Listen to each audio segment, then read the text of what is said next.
Be happy, be healthy, be your best.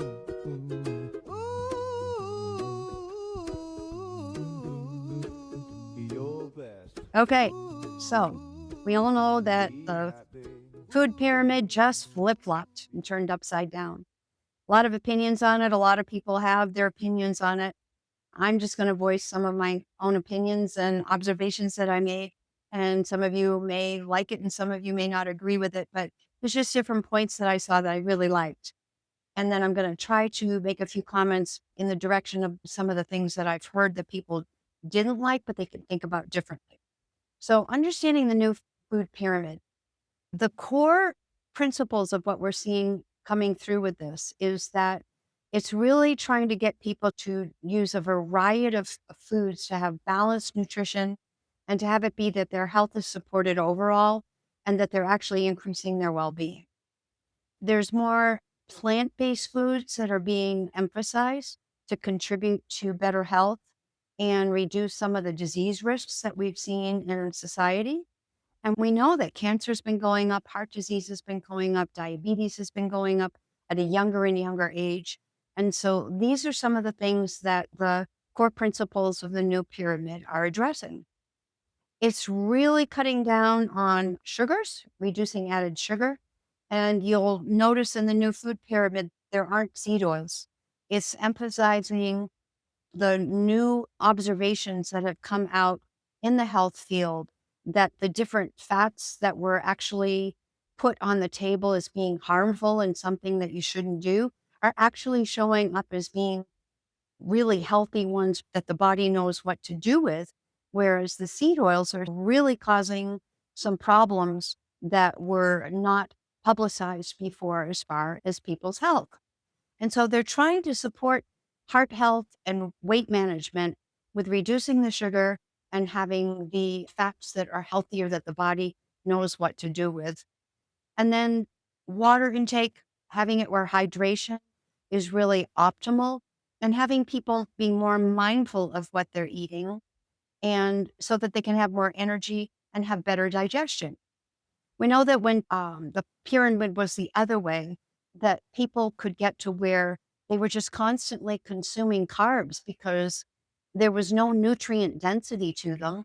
And so the brain is where it's not getting what it needs to stay healthy. So they would eat and eat and eat carbs and sugar and unhealthy fats.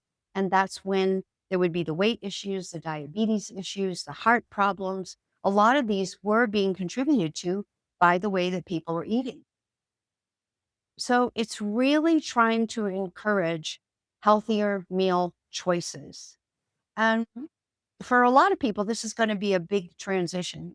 So it's something where just taking simple steps and eliminating one thing at a time, like maybe somebody is just having coffee and a donut every morning for breakfast. And it's like, ooh, well, maybe what I should do is have some protein and have some vegetables. Or maybe I should have some protein and a low carb fruit. Just taking maybe one meal at a time and restructuring it to have it be where it is following more this new food pyramid. So it's really trying to prevent diseases. It's really aiming at having the amount of chronic disease go down. So following that new pyramid does lower the risk of cardiovascular disease, diabetes, cancers, and obesity. And we know that this country over the last few decades has just seen a rising, huge increase in people being overweight and being obese. Also, it's trying to stress that to have foods that are not processed. So having it be where people reduce the amount of processed food that they're eating, and this will help them also to have improved health. They'll be getting a lot more nutrients to the body and helping with disease prevention. I've had some people that have said to me, "Oh, yeah, but I just don't like the emphasis they're putting on animal meats."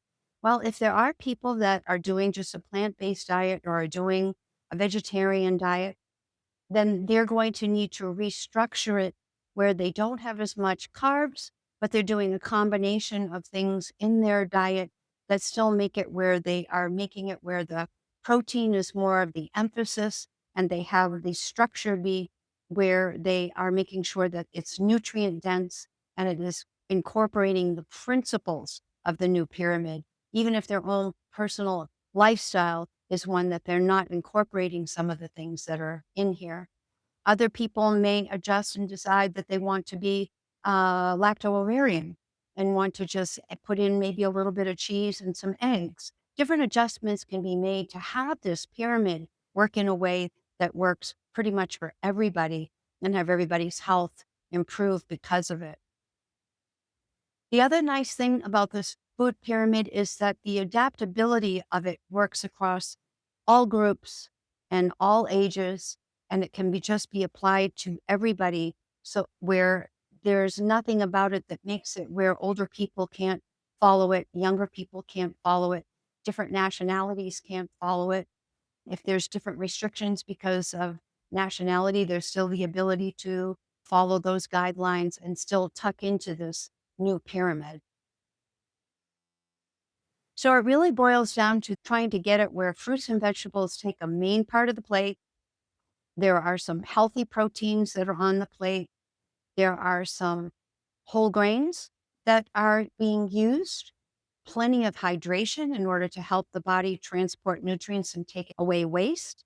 And then really thinking ahead to be able to have balanced meals that incorporate the different parts of the new food pyramid. And the suggestion is make a shopping list considering the new food pyramid and see if you can make small adjustments to start getting it where that is beginning slowly to become part of your lifestyle.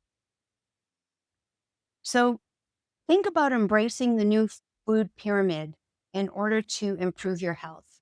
Think about the fact that research shows that that type of a food pyramid can be adapted to your lifestyle and can help to put into place nutrients and nutrition to the body that helps to reduce weight, reduce the chance of diabetes, reduce the risk of cancer, reduce the risk of heart disease. All of these things are highly beneficial. So I would encourage you, if you have a lot of your lifestyle surrounding food the way that the pyramid used to be, that you start to make those changes. If it is that you've been following that pyramid all along somewhat because that's what just felt right to you, then even embrace it more fully and see how much you can incorporate any new suggestions that are in there that you might not have been doing. So there's the new food pyramid for you. It really is, for me, it is a very wonderful change as far as if people can embrace it, that I see that we're going to have healthier kids, healthier older people, healthier adults, even if the changes are small and gradual and just gets it where looking down at that plate of food or snacks is following more the guidelines that are in this new food pyramid.